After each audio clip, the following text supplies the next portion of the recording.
Τι κουφά αυτά που λέρε. Ο Μίκη ποτέ δεν βλεφαριάζει. Τον χτυπάνε οι γκόμενες από 50 μέτρα μακριά και ζαλίζεται από το μάτιασμα. Καλά, μου φύγει ο τάκος, Τι είναι αυτά που λες ρε τρίποντο. Φαίνεσαι για να σε βλεφαριάζουν. Τι λένε, διάλεκτο. Κόκο μου. Σδιρέμησες. Γιατί εσύ δεν κάρφωνες Σούζη χθες. Φάρο σκαρφίσου να πάνω. Της νομίζεις δεν το πιάσα. Εγώ. Θα με καραφλιάς. Μίλα ρε Σούζη, πες τι έγινε.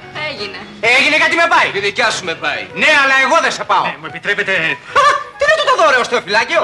Κοίταξε, Γκόγκα. Γκόγκο. Γκόγκο, ναι. Λοιπόν, εφόσον η δική σου τον πάει και η δικιά του το σε πάει, γιατί δεν πάτε με αυτές που σας πάνε και πάτε με αυτές που δεν σας πάνε, ενώ σας πάνε οι άλλες που δεν πάνε, που πάνε μαζί. Τι είπες τώρα. Μέσα είσαι. Καταλάβαν, είδες. Έγινε ρε, έγινε. Τι πάτε, μεταγραφή. Είσαι πρώτος, Το ξέρω, να σου πω, μπορώ να σου μιλήσω. Ναι, πάμε στον μπαρ. Έλα.